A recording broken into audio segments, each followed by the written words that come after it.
In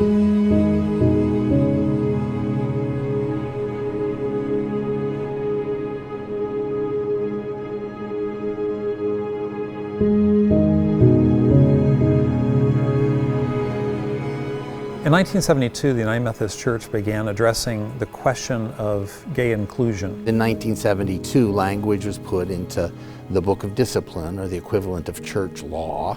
The discipline states it like this: it says the practice of homosexuality is incompatible with Christian teaching.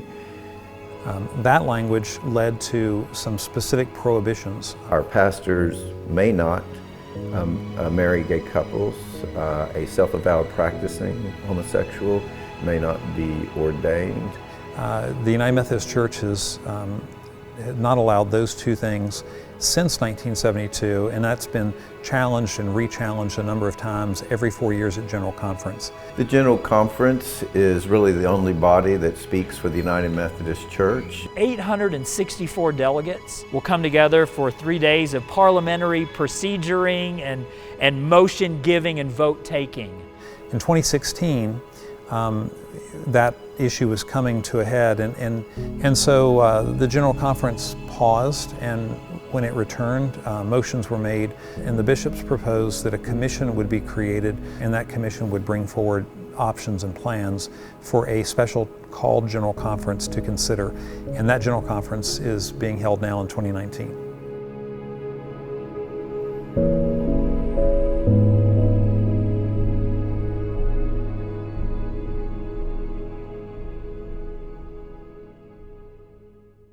I'm Tom Berlin. I'm the lead pastor of Flourish United Methodist Church. We're located in Herndon, Virginia.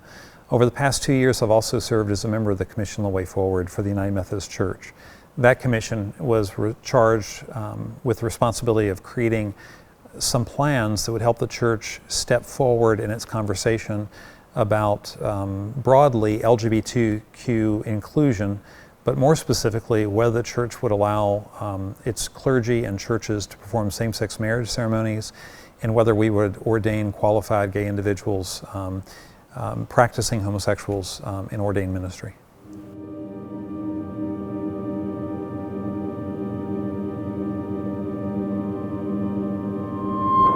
One of the things I love about being a United Methodist Church is that we are a big tent denomination, and we're really the last one standing. Presbyterians, Lutherans, Episcopalians, they used to be big tent churches. And unfortunately, this issue has proven to be a wedge issue that divides those denominations.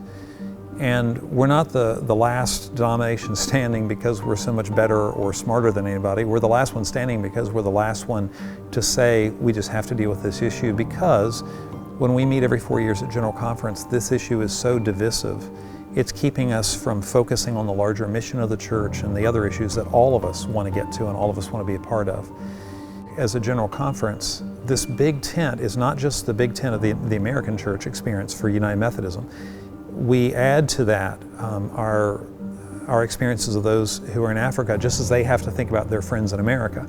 We add to that not just Western Europe, but also Eastern Europe. Those two spaces are different from each other. And the Philippines is our other large space in the world where there are a lot of United Methodists. We're living in a more divided time in America than we've ever been in my lifetime. That's not just true in the Methodist Church, that's true in our communities, that's true in even political parties are finding division within the party. And the more extreme voices tend to be the voices that have the microphones right now. They're the loudest voices. Now that makes it really hard if you're in a broad center denomination and if you're located in the United States. So there are 3 plans that I think are viable. In the one church plan, any pastor can do a same-sex marriage, but no one has to. Any annual conference can vote to ordain qualified gay persons, but no one has to. The modified traditional plan, no one will ordain a gay person, no one will do a same-sex marriage. And if you do, you are exited. There is a third plan, which is a connectional conference plan, that divides the church into those 3 areas. Very progressive, everyone will. A center space, some will, some won't. And a traditional space, no one will, and if you do, you're out. Another thing that could happen is that we could have the current book of discipline in place, and then people will react to that. Some will react by disobedience, others will react by leaving.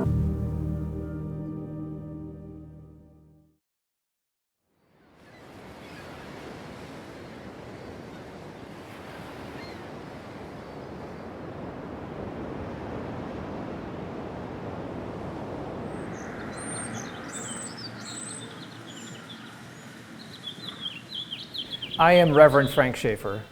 I'm the pastor of the United Methodist Church in Isla Vista, California, and this is my church. I've been a United Methodist minister for more than 20 years. To me, the most exciting thing about being a United Methodist is to be diverse. We look differently. We bring different languages to the table. We bring different theologies to the table, and I've always appreciated that. And yet, up to very recently, we have all gotten along. We were indeed of one heart, even though we may have different opinions on things. And another thing I really like about the United Methodist Church is the social justice ministry, along with the outreach into the community in terms of helping the homeless, in terms of providing soup kitchens, in terms of helping with orphanages, providing health care, having hospitals, being big on education. All of those things are amazing, and the United Methodist Church is really good at that, and I've always appreciated that.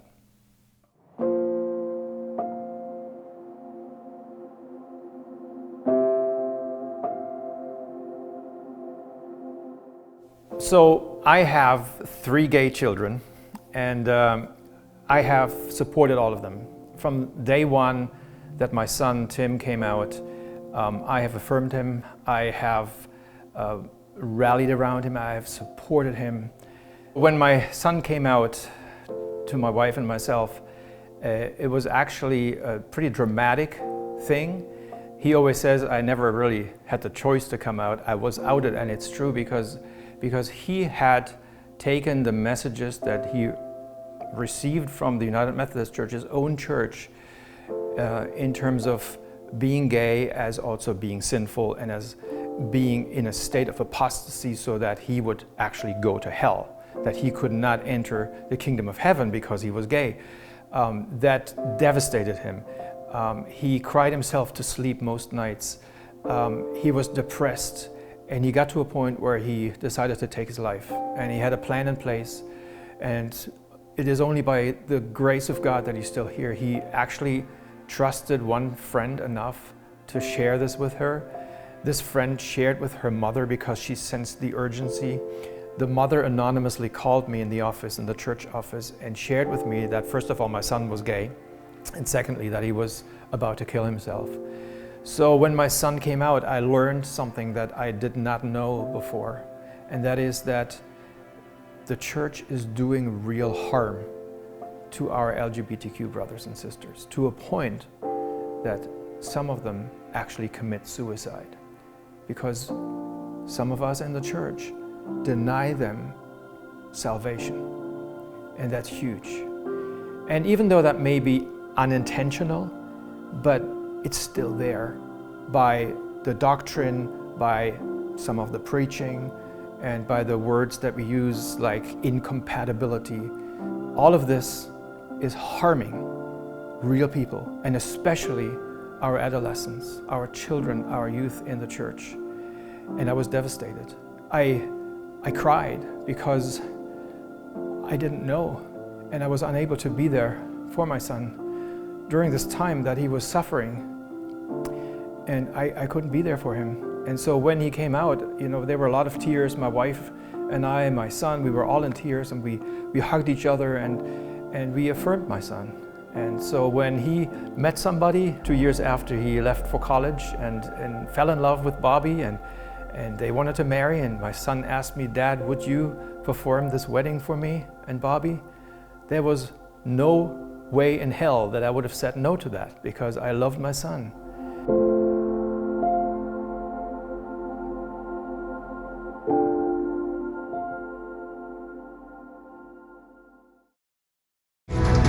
This is Good Morning America. Now to that pastor under fire for his role in his son's same-sex wedding ceremony.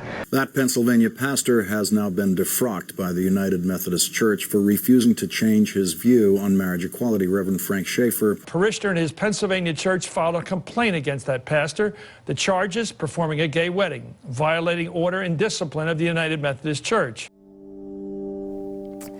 Even though I didn't share about it openly, people in the church, in my local church, found out. It took about 6 years, almost 6 years, but they found out and gathered some evidence, and I stood accused of performing a gay marriage and faced a trial. Because you have the separation of state and church in this country, the church cannot work through secular courts. So the church has to have its own court system, and we have our own jurisdictional system. So when I was facing my trial, I faced 2 different charges, and one was to perform a same-sex marriage, and the other one was to violate the order and discipline of the United Methodist Church. I was actually convicted after day 1 on both charges. I was found guilty.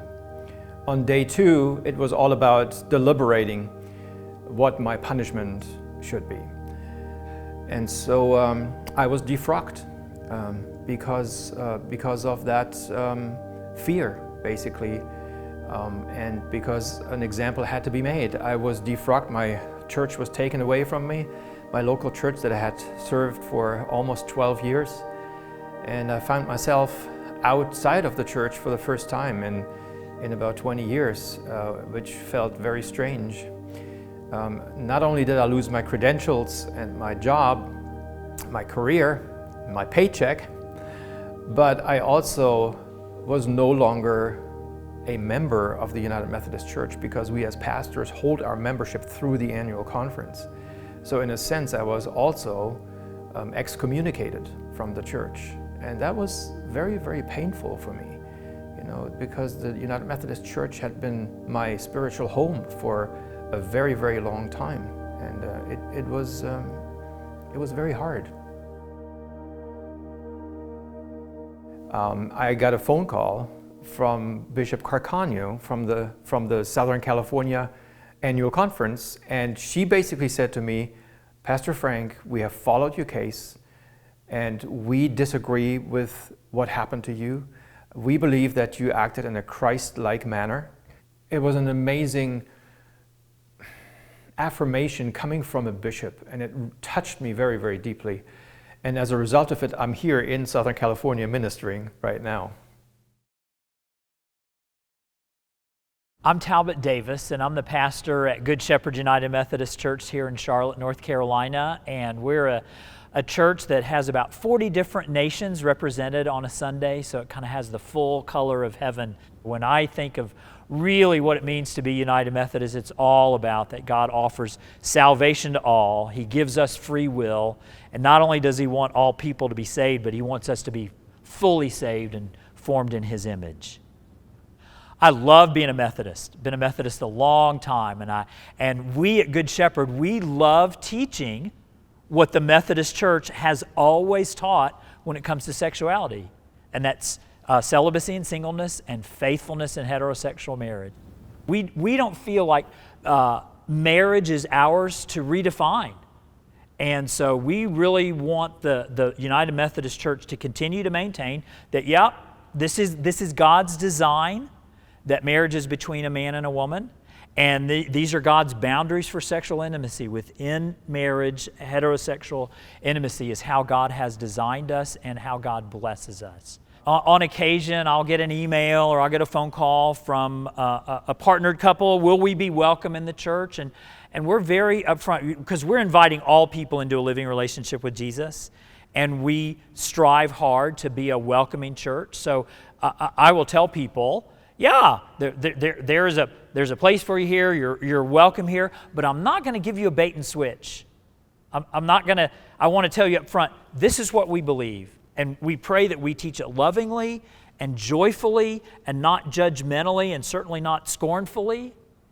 And it's been very interesting to me that the numbers of people who after that conversation come in and really like the church, and the refrain is, we love the way y'all teach the Bible. One of the phrases that has kind of been helpful is because if someone comes into my office in their language, wrestling with same-sex attraction, they have some sense, either from background, history, scripture, they have some sense that if they were to act on their same-sex attraction, that would not honor God. This is what they bring into my office. And so we try to go through a process, and one of the phrases that we use is you can surrender your impulses so you don't surrender to them. And that's been very helpful to people. And I will say that at Good Shepherd, we have a number of people who are same-sex attracted, who have decided to live celibate lives for the sake of the gospel. I believe that the church should ordain people who are surrendered to the biblical, historic teaching of celibacy and singleness and faithfulness in heterosexual marriage. And so whether the person has a natural inclination towards same-sex relationships or towards opposite-gendered relationships, the question is not so much on orientation, but the question is on behavior. Not so much on being, but on behavior. The upcoming special call general conference in so many ways is like the culmination of years and years of anxiety, and you see even in these last few weeks the anxiety escalating. And so my prayer is that after General Conference 2019 is over, there will be clarity and even a sense of finality. Yep, this is who we are, and this is where we've landed.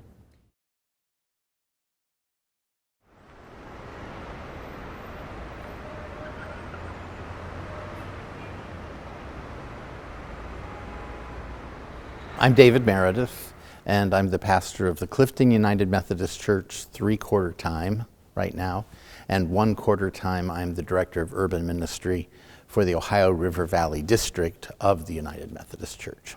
The urban ministry work is related to social justice work. So we do some work around race and law enforcement. We do work around immigration, and we do social justice work around the opioid epidemic, and trying to both prevent as well as mobilize United Methodists to be responsive to families and persons in their congregations who are affected by the opioid epidemic.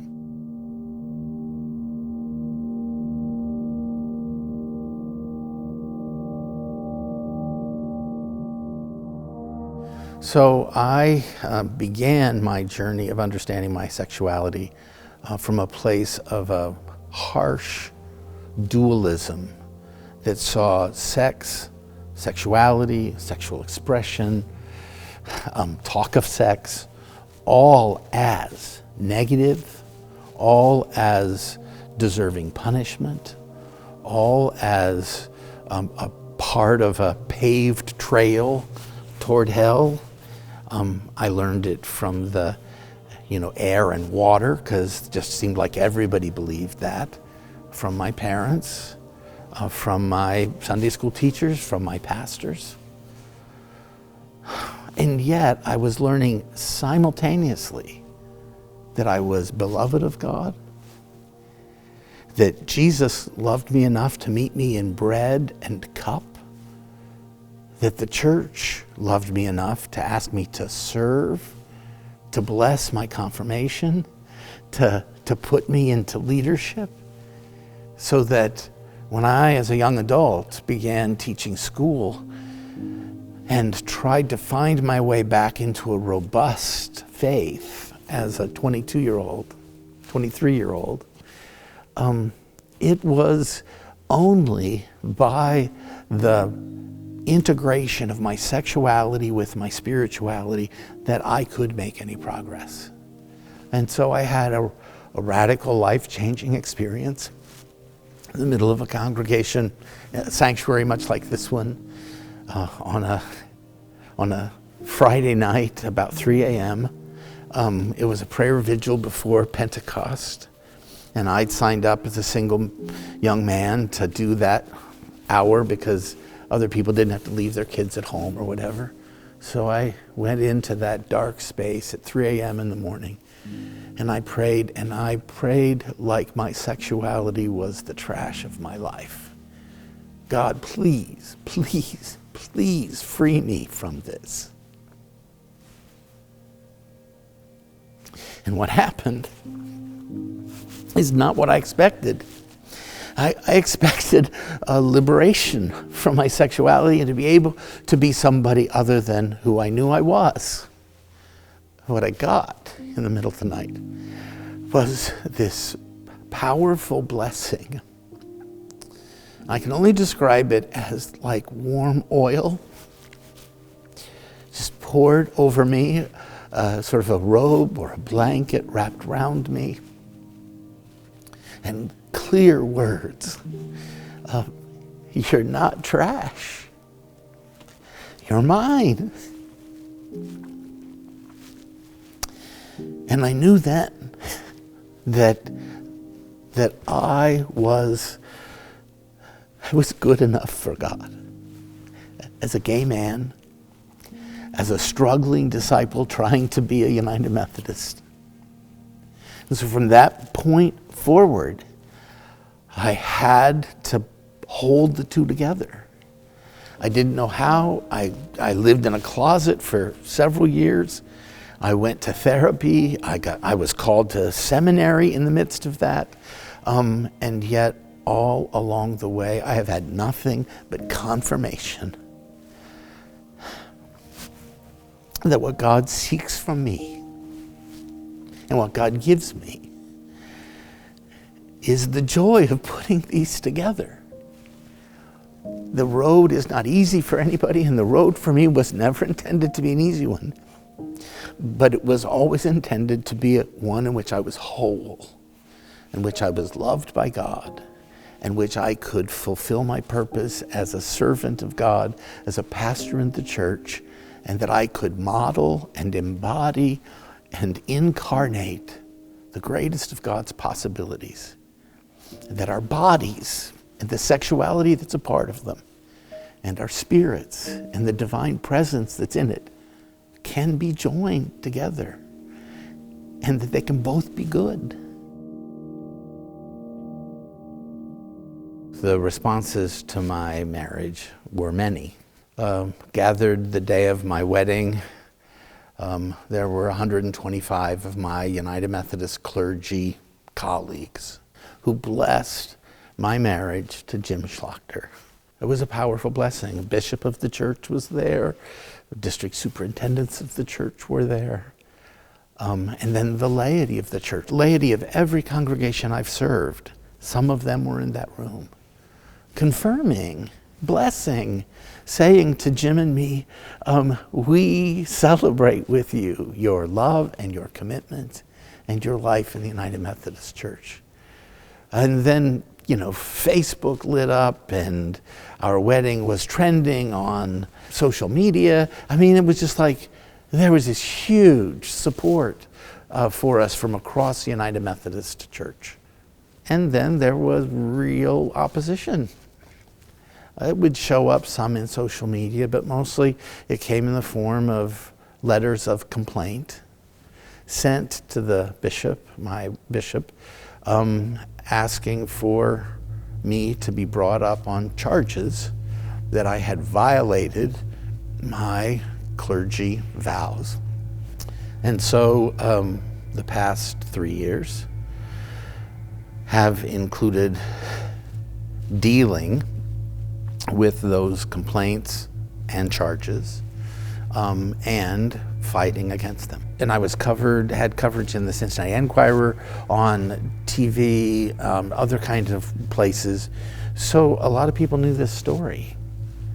So it didn't surprise me really that I would experience some anonymous hate or threat or even attack. So I got some hate emails, I got some hate letters.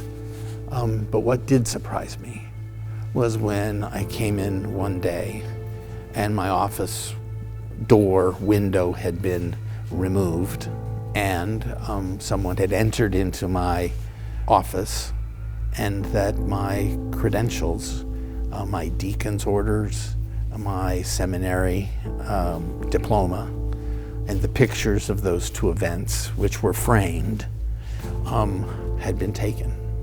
I believe it was targeted because those two credentials are part of what authorizes me on paper to be the pastor I am, which in this moment means gay and married. So hi, my name is Rob Renfoe. I'm a United Methodist pastor in the Woodlands, Texas, and I'm the president of Good News. Good News is probably the oldest reform and renewal movement within the United Methodist Church. It was begun in the late 1960s. It was created to help the church remain true to what the scriptures reveal. That's still our mission today, leading Methodists into a faithful future. I think the Bible is clear. And that is that same-sex practices are contrary to God's will. I believe that sin harms people when I give in to temper, greed, lust, pride. I do damage to my soul. And so when a church is encouraging people to act wrongly, to act in a way that the Bible says is sinful, it's encouraging them to harm themselves, to wound themselves. And so anything that takes us away from God and God's will for us is real harm. The people that I have read who have been active gay persons and who no longer are, many of them became Christians and they continued to practice same-sex relations. And over time, God's Spirit began to convict them. You know, we've seen this same kind of thing, that people, as they've gotten to know Christ better and have sought the Holy Spirit, there's been a conviction that God has something better or different for them, and the love of the church has helped them. So if a pastor in the United Methodist Church says, I'm gay and I just want to be who I am and be in ministry, I have no doubt that some gay people are called in to ministry. You can be gay and be a United Methodist pastor. You can't be a practicing homosexual person. You need to be celibate in singleness. And so the fact that this is, quote, who you are, that doesn't keep you from being a United Methodist pastor. That doesn't disqualify you. It's only if you choose to act out your sexuality. One reason I hate coming to General Conference. So I've been coming many, many years, and my side has, quote, prevailed every time. And I never go away feeling like a winner, because I know people have been hurt. I know people came with dreams and hopes. I know people came with concerns for their children, for themselves, and I know that they were hurt. I don't want to hurt people, okay? That's why I want to be done with this. We've kind of been in a cage match since 1972. And you know, the only way that someone wins in a cage match is the other person can't get off the mat. You beat them down to the point that they are so defeated that they cannot get up. Well, you won. Yeah, when they open the door and you step out, you're bloodied, you're battered, you're beaten, but you get to step out and say you won. I don't want to be in a cage match anymore. I don't want to harm anyone. I don't want good people on my side to be harmed, they think, to the point that they're leaving the United Methodist Church. But people wanted to fight. They're going to say they didn't. They're going to say they wanted to create unity, but when we've told them it's not going to work for us, they refuse to hear it, and they've put us back in the same cage match. And when people are hurt and harmed here, they're going to point the finger at us. But I'm telling you, we would have been glad to stop this fight, bless each other, and go our own ways and let God decide who to bless and who to use.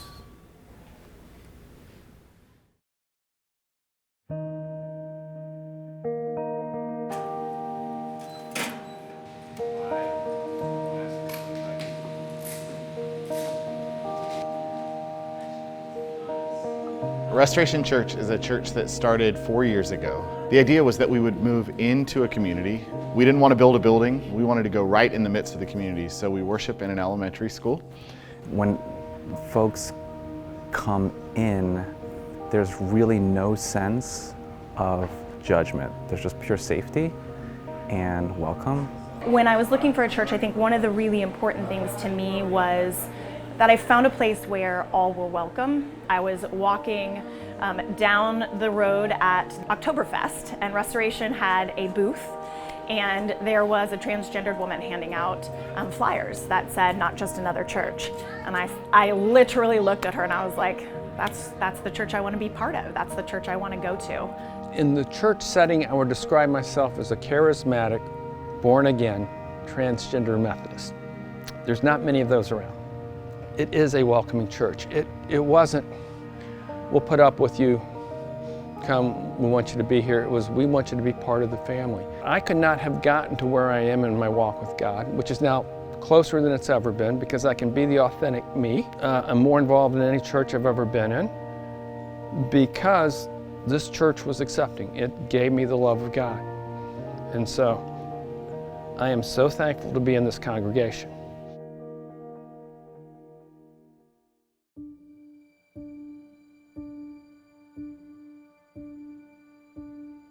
If we are one church, we cannot act like we're two. If we're two churches, we should stop pretending that we're one.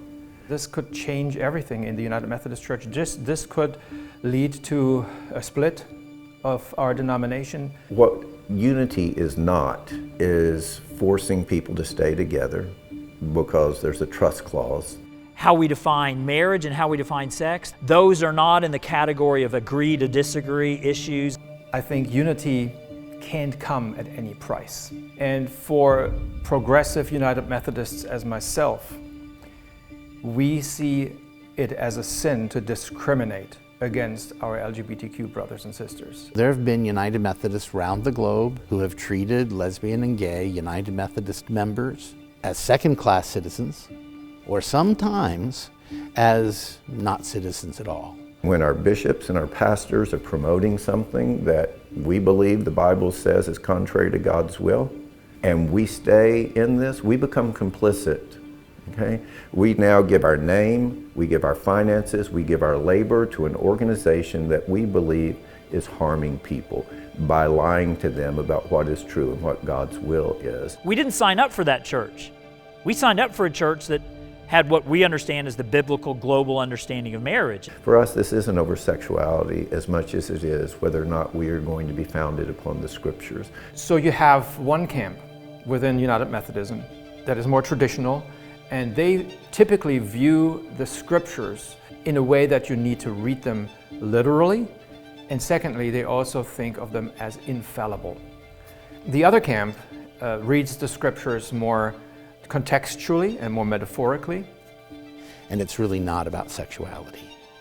The debate is about whether there is one way that every United Methodist must subscribe to, or whether United Methodists, in fact, follow one Christ, but with many different perspectives. And we are set up for the most hurtful, harmful, damaging general conference ever. And you can say it's because of me, but it's not. Because I was very happy to say, let's part ways. God bless you. You go your way and you minister to LGBTQ persons in the way that you think, and don't let me do harm to your community anymore. And let us do what we believe God has called us to do. What I won't say to those who have a different belief than I is that you have no place in the church, because that's not true. But it's why they really can't say it about me either.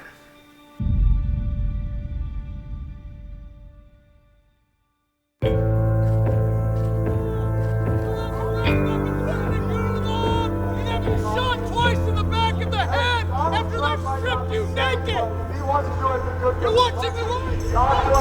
Antichrist! See this? This book damns you! This is your own Bible! You will be headed by Antichrist! We got got word earlier this week that some folks from Westboro Baptist were going to be here. We're assuming these people are from Westboro Baptist. We don't actually know.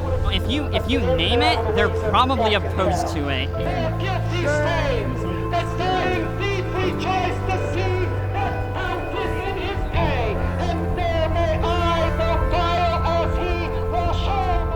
Lady, you're gonna die and go to hell. You're gonna die and go straight to hell. You wicked sinner. You're a child of the devil. How dare you call yourself Christians? How dare you call yourself believers in God? You're guilty of pedophilia. You're guilty of assisted pedophilia.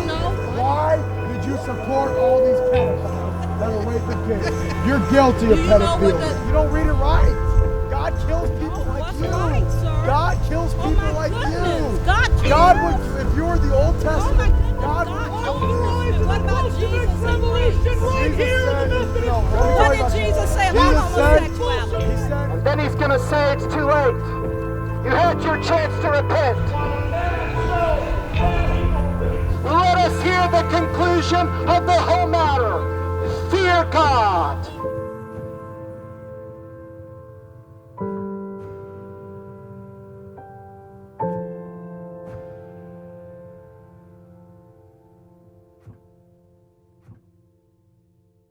Well, you can ask my take on what the Westboro Baptist group is doing, but I already gave them my take, and I told them that what they're doing is wrong. We not only say we have nothing to do with them, we condemn them. What they say, the spirit that they bring.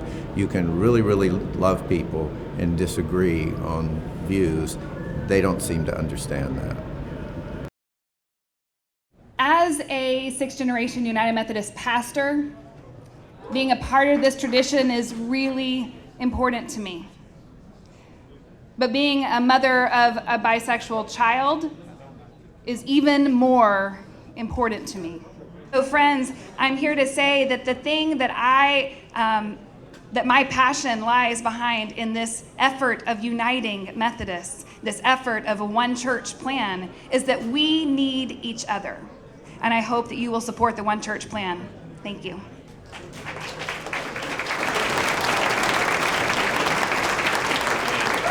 Have you ever had that moment? Have you ever had that moment where you said to somebody, you know what I wish I would have said? Have you ever had that moment? How many of you have had that moment?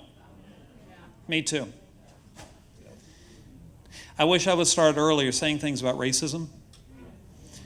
When I was a teenager, not only did I not say what I should have said, sometimes I just went with the flow of racism. But thank God, part of my sanctification has been to change that. I wish I would have said more when I was really young about sexism, but A, I didn't know it, and B, I wouldn't have had the courage to say anything anyway. And then the Lord helped me get married and have 4 daughters. And when you have 4 daughters, you see the world very differently because you actually see bias and you actually see discrimination, and you know what it is to go to bed at night hoping your daughter won't be raped. And that'll help you speak up a little bit. I wish I would have said more about the church's inclusion of the LGBTQ community. I really do. And then God gave me an opportunity. So one church plan is not going to be passed because 1 or 2 people signed it or produced it or a small team created it. It's only going to pass on the power of we. It's not going to happen any other way. There is no one of us who can do it. There was no one of us who wrote it. My name's on it. My name's on it because a group of people that helped write it came off the commission, and the word came, somebody's got to sign it. And they honestly literally gathered around and they were like, we think it's you. And I had to decide if I was going to stand. And you know, not everybody in the church I serve has thought that was a great idea. But see, at some point you just have to decide whether you're going to say the things that God is asking you to say or not. If you're going to leave it to somebody like me or anybody else that was up here and say, I hope they got it, it's going to fail. You've got to stand too. Stand gently, stand firmly, stand strongly, speak your truth in love, and let's pass the one church plan.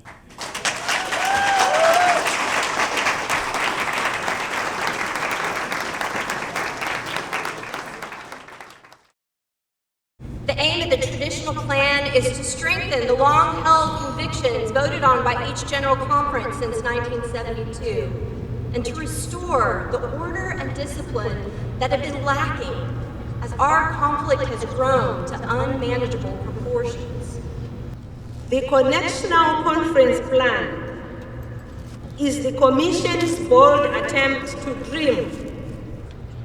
The One Church Plan does not understand unity as uniformity, rather as our unity in Jesus Christ. The traditional plan both enhances the current accountability in the Book of Discipline and also closes the loopholes that are currently being used to break our shared covenant. Keeping the old structures in place could result in a fracturing of our church. Come, Holy Spirit, won't you come?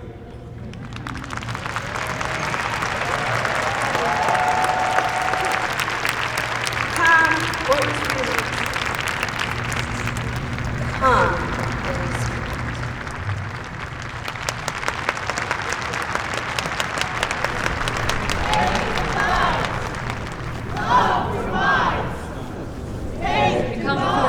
God to continue love provides.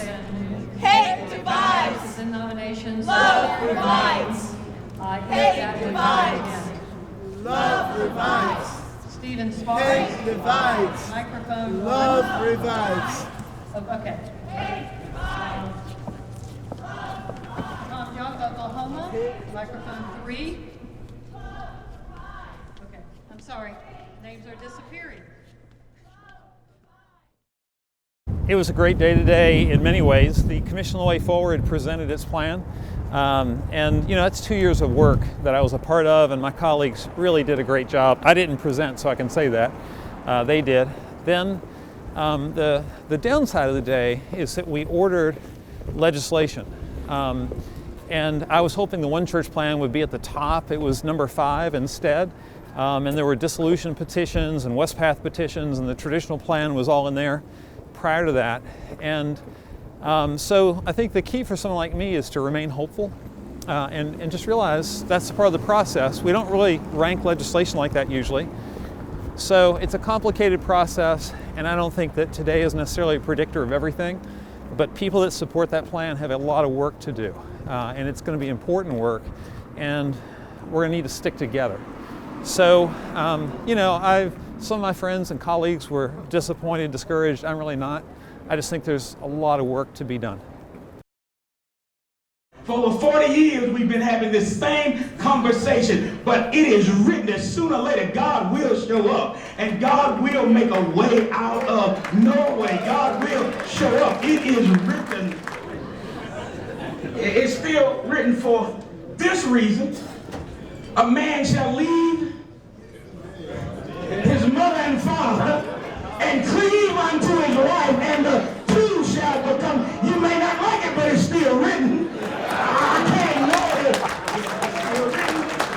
It's still written. Be ye transformed by the renewing of your mind. See, we got folk who like to be conformed, but folk don't really want to be transformed. Transform means you got to give up some you that will become like him. It's still written. It is still written that those who love God must obey God. My sisters and brothers, when we go in the day, we need to remember it is still written.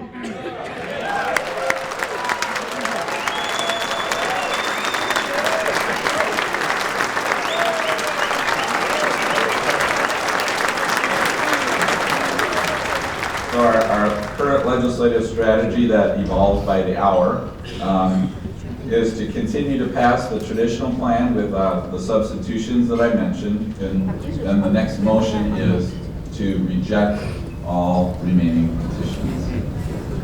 So that's the strategy. Once we've reached the end of our list of things that we need to enact, is to then reject the rest.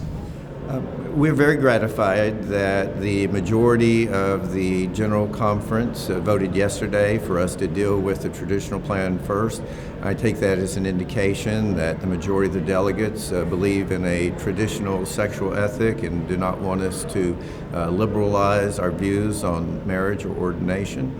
It's a good beginning. We know we have a lot of work that's yet to be done. We still have 2 more days. So we are grateful, we're hopeful, we're working hard, but we know there's still much to do.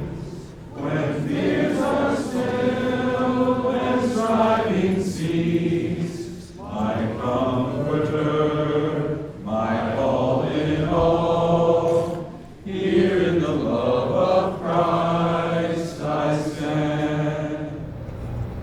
Marriage is a union between a man and a woman. One man, one woman. We have a lot of different opinions. Now, this is called the traditional plan, but it's one of the most radical pieces of legislation that has come through by. It is not of God. It is not of Jesus.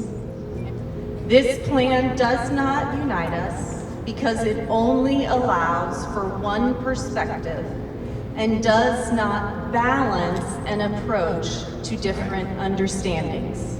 We will be seen by unchurched people in the United States in a similar way that we experienced protesters outside the street corner Saturday and Sunday. I encourage you to vote against this. But it's better to be divided by truth than to be united in error. Let us rise above that which would divide us.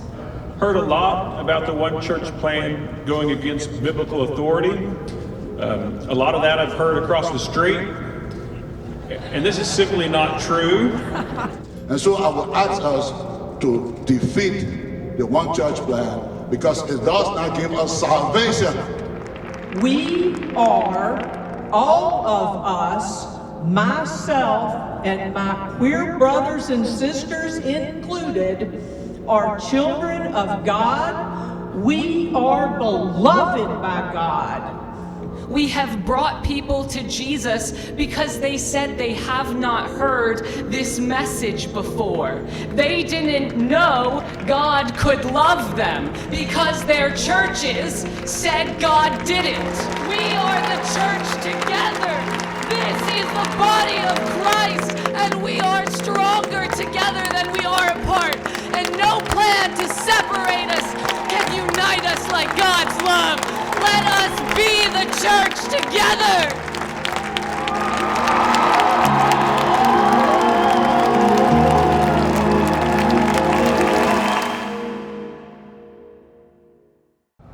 We now have the entire traditional plan before us and all its attached amendments for voting. Please vote now.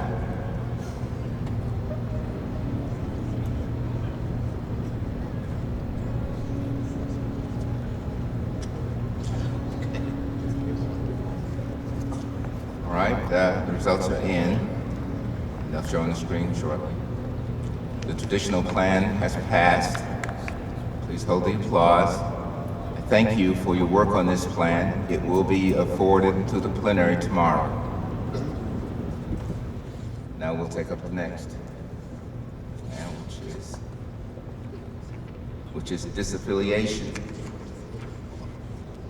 Petition 90066, found on page 205. So the traditional plan was passed, and it was passed by a good enough margin that it has support, and that's obvious.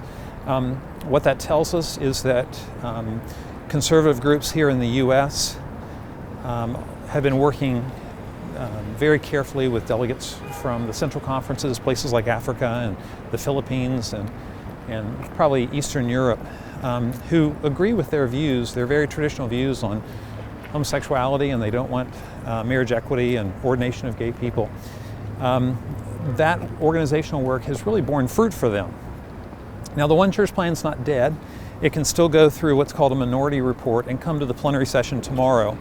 A group of us signed that, and so that's going to happen. And so while it's been a disappointing day, it's not time to be discouraged. And the reason is, you never know what can happen. So people are going to be meeting tonight, working on speeches, thinking about what they can do next, and we'll see. I think that many of us would rather the traditional plan not prevail in the plenary session. That would create a very new church, and that would have really consequences we can't even predict.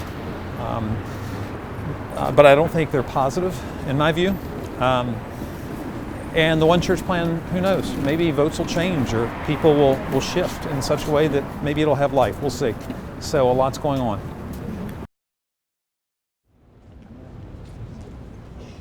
Good morning, General Conference. Good morning, Randy. Thank you.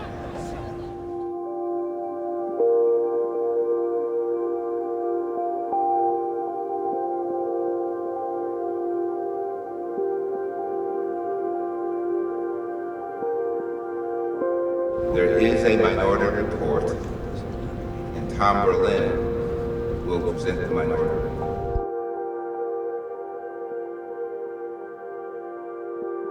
Brothers and sisters in Christ, my name is Tom Berlin. I'm a clergy member of the Virginia Annual Conference. I come to you today to consider the minority report that is before you in the DCAA.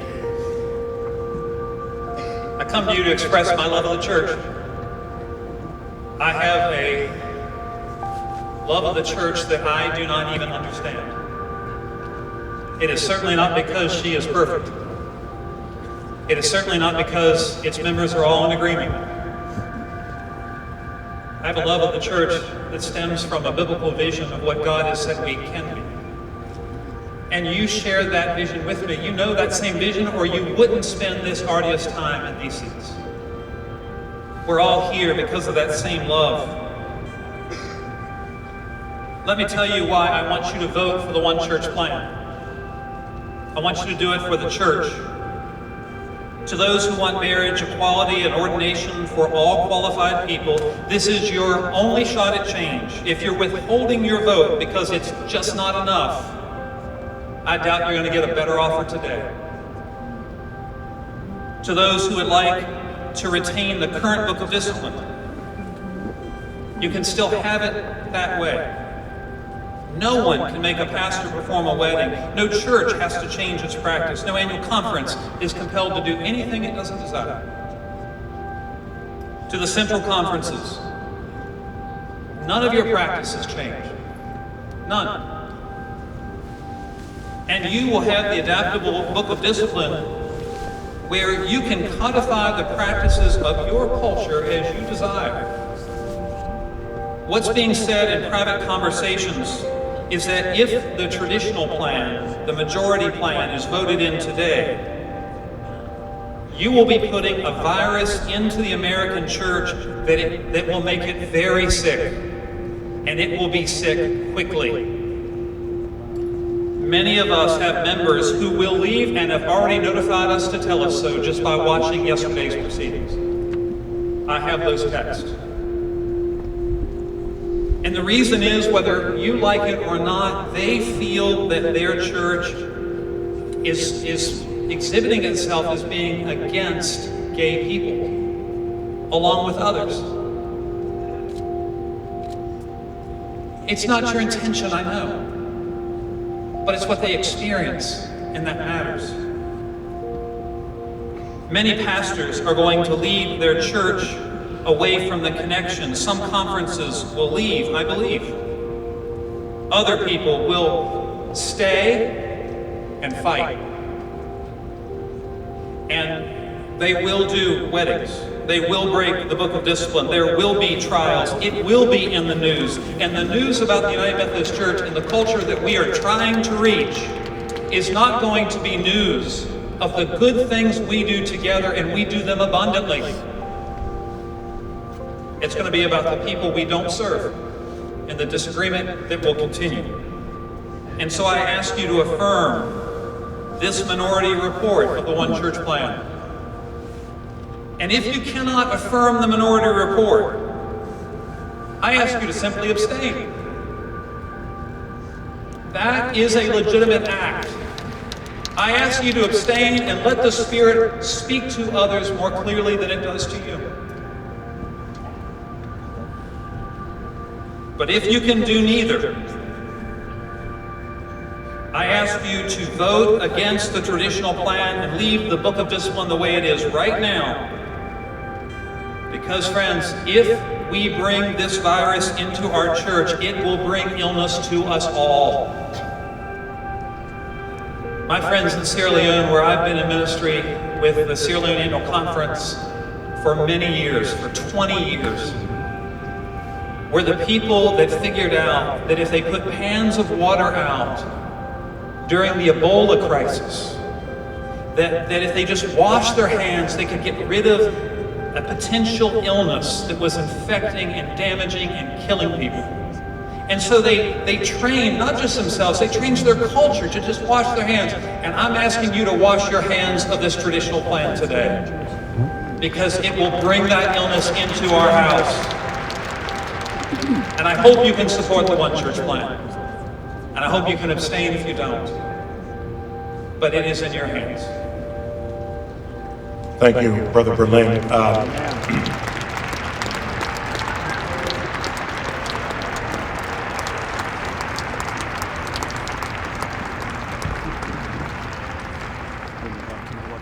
So you have heard the presentation from the Legislative Committee and now heard the minority report, which is asking to substitute one whole body of work for another body of work.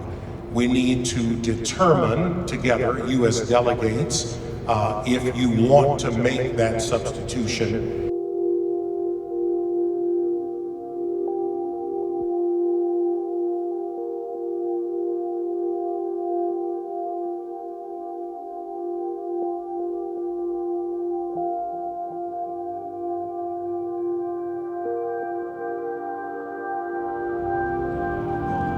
I think we're ready to have the results projected on the screen.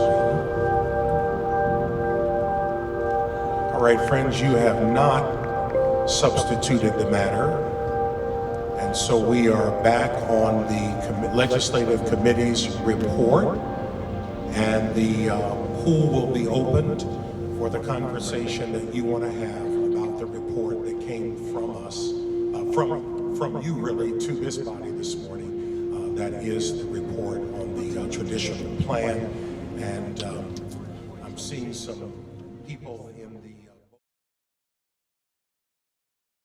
I am going to move us to a vote on the traditional plan. Okay, you may vote now.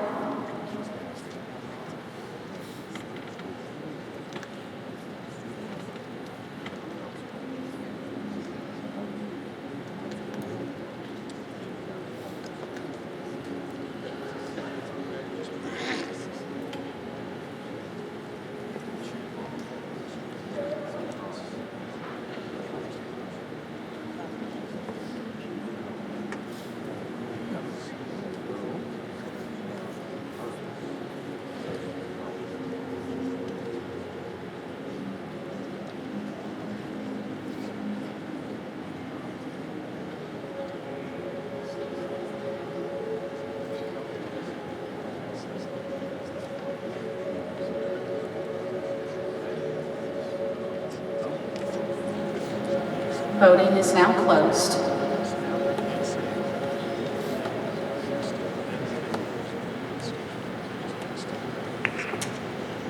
It passes.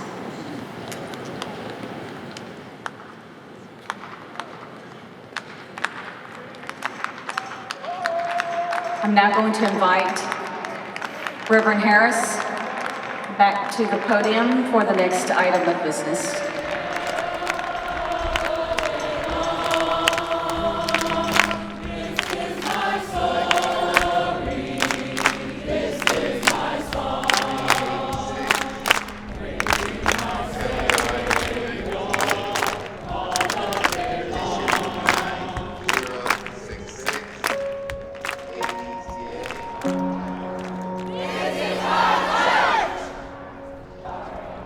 This is our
So I'm glad you guys are here. I'm glad you guys are here. We can hear you. We can hear you. We tried our best. And the church said no. The church said no. But guess what? Guess what? God didn't. God didn't. I'm just a guy who worked for a couple of years trying to be a more inclusive church. And I did my part and I did my best. But there are a lot of people that we love that we ought to be worried about this evening and in the days to come. And I just want them to know, and I want everybody else to know, I want to live in a church that loves everybody.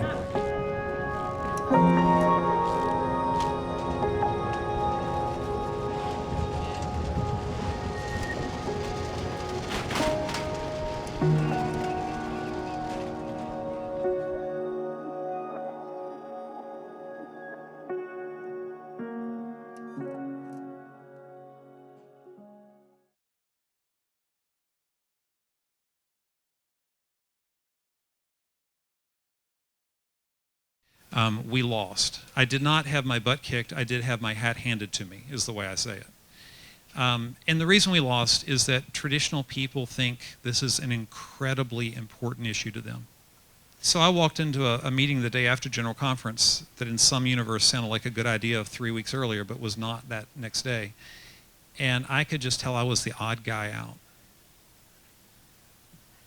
But then I realized I was the odd guy out because I stood up for my conviction. I spoke a word that I believed in. I'm not the brave one. You know who the brave one is? Somebody who says to their parents, there's something you need to know about me, who may get kicked out of their family for that. This work has opened a conversation in our church. I just read out in the parking lot, I just read a United Methodist news report all over the country. People that would consider themselves sort of in the center, the theological center, those people, and then the folks that are more progressive, especially in their social views, are beginning to really say, no. Like I'm going to have to act on my convictions, not on what the General Conference tells me. Now, what will that mean? We don't know what that means. We don't know what it's going to look like, but I'll tell you this, I've got a friend who's in the Nazarene church, and he and I had lunch 2 weeks ago, and he said, Tom, I've never seen anything like the Methodists right now. And I said, what do you mean? He said, all over Nashville there are rainbow signs. He said, I don't know if you guys went to Oz or what happened. But he said just everywhere. And he said, Tom, these are churches that have never even talked to each other about LGBTQ inclusion. And suddenly they're telling the community, hey, we're a safe place for everybody. But I think what happened at General Conference is the nature of the tenor of the conversation itself, which was pretty harsh at times, took a bunch of people with my background who really earlier in life may have been more traditional, sort of center-right, and it's pushed them to say, you know what, I don't like this. The first thing that's left for you are the people around you, which frankly is the true expression of the church among us. So my big concern when I got off the airplane from St. Louis was not what happened in St. Louis, it was what was going to happen in Herndon. Because I think the body of Christ, as we experience it as a local congregation, has to be very dear to us, or it's nothing. What's left to you is the fact that we are still in the church, and there are certain things you can't legislate. This is not the first time the church has been in trouble, or the Wesleyan version of the church has been in trouble. So we have to sort of take our moment in history as it's come, but we have a time of self-definition here and an opportunity that we've never had. Jesus was taking me on the same journey and you on the same journey he's taking everybody else on, but the journey's disruptive, and what I would encourage you to realize is that's life. But you're finally believing in something that you're willing to fight for. You can fight or flight. And I don't mean fight like get angry. I just mean hold the conviction of your principles. And that's what's left to you.